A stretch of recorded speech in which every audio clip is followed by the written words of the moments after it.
población indígena con cultura limitada. Cultura me refiero a conocimientos limitados y vocabulario respecto a nuestras escuelas, y allí hay un volcán con un lago, hablan de frijoles, de alimentación, algunos se asustan porque les tome fotos. Pasamos a Nicaragua, Costa Rica, Panamá, Colombia, Ecuador, Perú, Chile, Argentina, hasta el sur de Argentina. Pasamos por la guerra de los contras y los sandinistas. Esto fue en plena guerra, por lo tanto tuve muchos soldados de 15 años, muy jóvenes, no eran para nada agresivos. Yo era como el solucionador del viaje, llevaba una caja con todas las posibles medicinas, habiendo sido entrenado en forma rápida por amigos médicos, por lo tanto llevaba quinina y de todo contra la malaria, etcétera, para prevenir. Por supuesto, muchos productos contra el dolor de estómago, porque comíamos cuanta porquería había por el camino. Claro.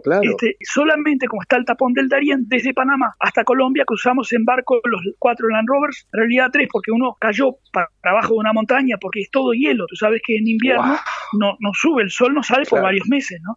Y entonces allí entramos por Barranquilla, después regresé hace 2 años a Cartagena, porque me encantó Cartagena, y llegamos hasta el sur de la Argentina, hasta La Pataya, y fue récord de Guinness en el año 87. Salió publicado en el libro del 88 y tengo mi diploma de Guinness. 56 días, ¿no? Toda esta travesía. Básicamente necesitas mucha paciencia, perseverancia y pasión, siempre. Y ese famoso que no ni no de los uruguayos también, Alfredo. Pero en realidad ese viaje, mucho más meritorio es quien lo hizo en Forté, a caballo, en bicicleta y caminando. Un inglés que publicó un libro que se llama The Longest Walk, la caminata más larga, fue desde sur de Argentina hasta Los Ángeles, de ahí fue a New York, regresó y fue hasta Alaska, o sea, hizo como 50.000 kilómetros caminando. Ahí sí que metiste pata, ¿no? Bastante metida de pata ahí. Y después hay uno que lo está haciendo, hay varios que han hecho el mundo entero caminando, estamos hablando de más de 50.000 kilómetros. Una locura. O sea que ¿Y toda esta travesía en 56 días? Sí, la puedes hacer en menos, de hecho después fue baja. Nosotros manejamos casi sin parar, pero algún momento paramos para bañarnos o para dormir en camas normales, pero porque buscábamos batir el récord anterior. Un amigo mío, argentino radicado en Uruguay porque se enamoró de una chica en una imprenta, y ambos ahora conforman un grupo excelente de música porque ella canta como los dioses, hizo el récord mundial de tocar la guitarra sin parar. Pero claro, el récord anterior eran 40, él se preparó, después apareció otro, un americano con 45, y finalmente apareció un hindú que hacía una tocada de guitarra muy light, tipo pero viste, como de estilo hindú, pero tenía como 50 horas. Bueno, el argentino con la uruguaya metieron 54 o 55 horas, 3 días y 3 noches tocando sin parar, que se le caían, no sabes lo que eran las manos violetas, las caras, con ojeras espantosas. No, más difícil fue que tardaron como 3 o 4 meses en recuperarse. Eso se hizo con reloj, con escribanos, con testigos. Yo fui testigo, tenía que ir cada tantas horas y firmar como que había testiguado que estaban cantando sin parar, y todo se grabó full time, ¿no? Qué horrible. Así que el récord mundial de cantar y tocar sin parar. ¡Qué locura!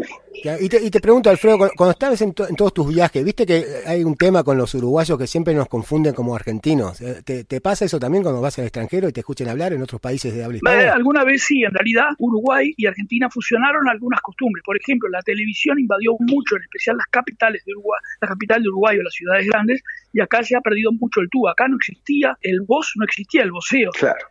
Así que hay mucha, y en Argentina también se ven algunos modismos que son de acá. Pero no, ya no tanto. En realidad, el uruguayo y las provincias se parecen mucho. De hecho, por ejemplo, ayer estuve con una chica de Río Grande do Sul, de Gaúcha, y sus costumbres son más parecidas a las de Uruguay que a las del norte de Brasil. Es por regiones. Entonces, el interior de Argentina, Santa Fe, Córdoba, Entre Ríos, Tucumán, tiene costumbres más parecidas a Uruguay que a las de Buenos Aires. La gran ciudad te deshumaniza un poco, y tú agarras a un pescador de acá, de un pueblito, y lo llevas a Buenos Aires, a los 3 años lo tenés arruinado. Igual de sus costumbres, ¿no? Ya enchufados 20. Y agarras un porteño enchufado 20 y lo metes en un pueblo de pescadores, y a los 3 años ya está calmo, tranquilo, equilibrado, amable. Acá te chocas con el carro del supermercado en una superficie de estas grandes y te estás 10 minutos diciendo, no, pase usted, no, por favor, usted primero, no, discúlpeme, fue culpa mía, no fue culpa mía. ¿Entiendes? Fue al revés. No se nos fue. Y Alfredo, a mí, hay otra amabilidad. A mí me encanta la historia como a vos, y también me gusta también desarrollar una historia alternativa. Y siempre me pongo a pensar, si la visión de Artigas, por ejemplo, hubiese acontecido y Uruguay, en vez de ser Uruguay, sería el país de las Provincias Unidas, el Río de la Plata, ¿pensás que sería un país mejor, peor? Igual, no sé. Eso no lo sabemos, porque hay quienes dicen, si hubiera sido inglés tendríamos otra cultura más disciplinada. También, sí. A toda Latinoamérica nos falta disciplina, la disciplina que tienen los japoneses, los holandeses, por supuesto un poquito más que nosotros, los ingleses. Sí. Eso no lo sabemos nunca. Uruguay fue un poco brasilero, mucho español, y fue parte de las Provincias Unidas del Río de la Plata. Tú sabes que las Islas Malvinas, por ejemplo, o Falkland, como le quieran llamar, para que no haya líos, se comandaban desde Montevideo, no desde Argentina. ¿En serio? No sabía eso. Curiosidades de la historia. ¿Sabes? Muchas curiosidades. Eso está en los archivos, o sea, no es una opinión, sino que estaba yo revisando documentos de los barcos antiguos, me topé con eso, pero después vi que ya estaba publicado, que no era algo descubierto por mí. Curiosidades, hay muchas curiosidades de la historia. Loco, sí. Es interesante la investigación. Por supuesto, yo soy loco de la música y investigo mucho el tango. Y entonces tenemos curiosidades de la historia. La música de Se dice de mí es uruguaya.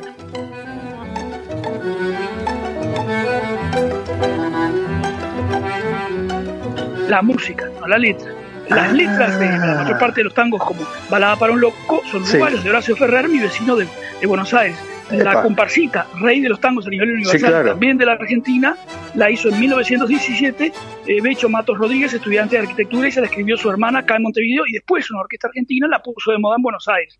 Y después hay varias letras, algunas de las letras que son hechas en Argentina y otras acá. También el hombre Becho Gerardo Matos Rodríguez vendió por 2 pesos la comparsita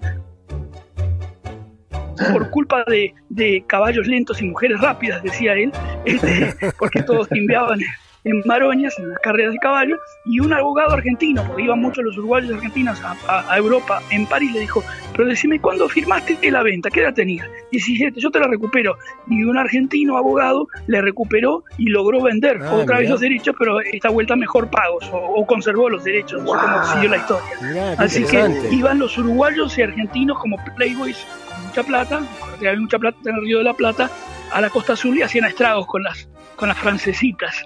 Después la puñalada, Pintín Castellanos, trabajaba en la esquina de casa, en Paraguay Mercedes, Contaduría General de la Nación. Pintín Castellanos hizo más de 200 tangos y milongas, entre ellos la famosa La Puñalada. Y así hay muchas composiciones que son de origen de aquí. Y otra curiosidad, por una cabeza, fue creada por un brasilero nacido en San Pablo, nacionalizado legal argentino, Alfredo Lepera, y un uruguayo nacido en Tacuarembó, nacionalizado legal en Argentina, Carlos Gardel. Ese Carlos Gardel lo estuvimos viviendo en nuestro campo en 1915 y 16. En Buenos Aires, en el Palais de Glass, le pegaron un balazo cercano del brazo izquierdo, no le pudieron quitar la bala, de hecho la encontraron en 1935, un 24 de junio, cuando se accidentó en el avión, y se vino un mes a recuperar al campo nuestro. En Argentina encontraron ahora más documentos de Carlos Gardel, en todos los cuales dice ser nacido en Tacuarembó y ciudadano legal argentino. La teoría del Gardel francés, además de que yo considero que es absolutamente falsa, y lo puedo probar porque tengo mucha documentación que ya es pública, hace que no sea rioplatense. Si es francés, no es argentino. Claro. Para hacerse argentino, presentó toda la documentación uruguaya. Si esa documentación hubiera sido falsa, nadie falsificaba 800 documentos como hay, y aparte está grabado. Cuando le preguntan, un artista es ciudadano del mundo, no tiene nacionalidad. Acordate que cantaba mucho en Buenos Aires y llegó a tener algún lío en algún escenario en la final del Mundial. Uruguay ganó los campeonatos olímpicos del 24 y el 28, y en el 30 la final fue Uruguay y Argentina, y ahí dijo, un artista es donde escucha aplauso, pero ya que insiste, esto está grabado, nacido en Tacuarembó, así que era ciudadano legal argentino, nacido en Tacuarembó, con pasaporte, cédula y un formulario entero que llenó al hacerse argentino, donde pone madre y padre ambos fallecidos. Algo muy raro, nadie iba a matar a su madre, porque la otra señora, que sí es cierto que lo crió, Berta Gardel, no era la madre, había adoptado a Carlos Gardel. En 1935 las leyes en Uruguay y Argentina hacían que toda la herencia, o sea, derechos de autor, intérprete, pero fundamentalmente propiedades, acá tenía una casa cerca de Malvin, pasaban al Estado. Entonces ahí es donde nace la teoría francesa para poder recuperar la plata, como hoy tienen el derecho, pero en ese momento no lo tenían sus familiares y colaboradores que pudieron cobrar o quedarse con derechos. Esto es una bomba lo que nos estás contando. No es ninguna bomba.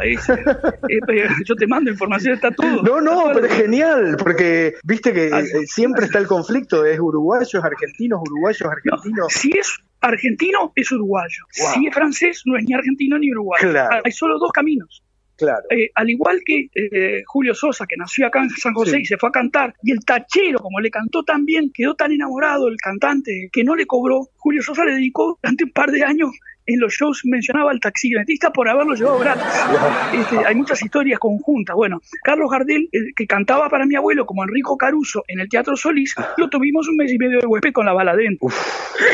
O sea que, porque no se animaron a quitarle la bala, porque la tecnología en 1915 en los hospitales no era la de hoy, no había rayos X y todo eso. Claro, Así que Carlos Gardel es ciudadano nacionalizado argentino, al igual que Alfredo Lepera. Lepera nació en San Pablo, Carlos Gardel nació en Tacuarembó, Valle, donde tuvo su padre era el coronel Escayola, era empresario teatral y político de la zona desde muchos años antes, cuando el presidente era Francisco Vidal, mi tatarabuelo, de quien tenemos hasta cartas, en la época en que Uruguay se unió con Argentina y Brasil en la atroz matanza de paraguayos, la guerra de la Triple Alianza. Escayola ya tenía teatro en Tacuarembó, unos años después el padre, que tuvo a Gardel con María Lelia, que eran varias hermanas, y tuvo amores con todas las hermanas, era fatal. En la época no era mal visto, hoy no estaría bien visto. Claro. Peor que Artigas, pero supuestamente. El hijo natural era muy mal visto. ¿Cómo? Peor que Artigas, supuestamente. Artigas también tenía esa fama, dice que tiene hijos por todos lados. Todos son descendientes de Artigas. Las costumbres cambian, las costumbres van cambiando. Claro. Es normal, y porque ahora hay tecnología. Claro. Y hablando de la tecnología y las costumbres, Alfredo, decís que te levantás a las 5 de la mañana y te encanta leer. ¿Lees a la vieja escuela? O sea, ¿te gusta leer libros o te moviste con la tecnología y lees sobre la internet? Hoy leo más en pantalla, porque accedo rápidamente a muchas cosas, y no soy de leer cosas rápidas, así puedo leer más diversidad, porque no puedo fabricar tiempo, ¿no? Claro. Antes leía más libros. Hoy soy escritor de prólogos de libros. Por ejemplo, escribí el prólogo de la historia del dulce de leche, que no es ni argentino ni uruguayo, sino que tiene como 3.000 años, porque ya lo tenía el Mediterráneo, Alejandro Magno. ¿No es turco el origen? No es turco. En realidad estaba en Turquía, estaba en Rusia, se llama Tar, Kamrak, y después, cuando la interacción comercial con las Américas, nació en todos los países latinoamericanos con el nombre cajeta, manjar blanco, arequipa, etcétera. En Perú todavía le dicen manjar blanco, claro. Sí, ahora, pero eso son historias actuales, y también es cierto la historia del confitulé, porque hacían antiguamente lechada, y cuando la lechada se les pasaba porque se distraían, se transformaba solo en dulce de leche. La historia de Rosas es cierto, creo que fue en 1829, cuando la cocinera descuida el dulce de leche, la lechada, y se le transforma en dulce de leche. Pero así, al igual que el queso, que debe tener como 6.000 años, porque transportaban las tribus la leche que se les cuajaba en cueros de oveja o de cabra, y se les transformaba en... Hay historias, ¿no? Hasta de los países árabes. Bueno, el dulce de leche ya existía en todo Oriente, Rusia, China, Mongolia, y lo trae Alejandro Magno y otros al Mediterráneo, cuando empieza la interacción comercial marítima. Así que ya no se tiene que pelear más los uruguayos y los argentinos de dónde es el dulce de leche. Ya es un tema que se puede saber. Cuidado. Y el otro, la otra también, Alfredo, es el chimichurri. Yo leí una historia que me encantó, que había en los tiempos de los gauchos, había un gaucho irlandés que no hablaba muy bien el español, y se llamaba Jimmy se llamaba el tipo. Y cuando hicieron la carne asada, los gauchos dijeron, a ver, Jimmy, hacete alguno de tus condimentos, de tu curry, viste, de allá, de tu curry, le decían, viste, tu curry allá de Irlanda. Entonces este irlandés gaucho hizo una mixtura así, como que salió algo como parecido al chimichurri de hoy. Entonces, ¿cómo lo llamaban? Esa historia no la conocía. Sí, y dijeron, qué riquísimo está el chimichurri. ¿Cómo lo llamamos? Le dijo a Jimmy. Entonces le pusieron el nombre Jimmy's Curry. Pero como no hablaban bien el inglés, los gauchos no hablaban español, decía Jimmy's Churri, y ahí quedó chimichurri, porque Jimmy's Curry originalmente. Te cuento que si estudias los ritmos de las músicas tribales de toda África, vas a encontrar el pum pum pum, el purum pum pum, etcétera, de toda la música electrónica de hoy, y por supuesto en algunas bases del compás de la samba enredo de Brasil, del flamenco, del cantejón. O sea, en África nace mucha cosa, ¿no? Está muy interesante estudiar los ritmos de las tribus de las diferentes regiones de África. Hay influencia en toda la música. Así que siempre hay que estudiar los orígenes, porque a veces cosas en la filosofía es donde más se marca, que creemos que son inventos de ahora, hace 3.000 o 2.000 años que ya estaban en su primer paso. Con la diferencia de que antes no había acceso al azúcar, en un producto caro, y en el caso del dulce de leche se produjo la masificación por la producción de bajo costo del azúcar en Centroamérica. Y volviendo a otras historias, acá hay una historia parcialmente cierta. Sí es cierto que creo que fue una argentina en Gordero que pidió estaba con hambre y le hicieron un chivito, pero no nació acá. Ya décadas anteriores en Córdoba se hacía sándwiches de carne, y también en boliches de Montevideo, donde salían muy tarde y en mal estado los personajes iban a un bar a comer sándwiches de carne. Así que sí es cierta la historia de Gorlero, de la señora argentina que pidió ese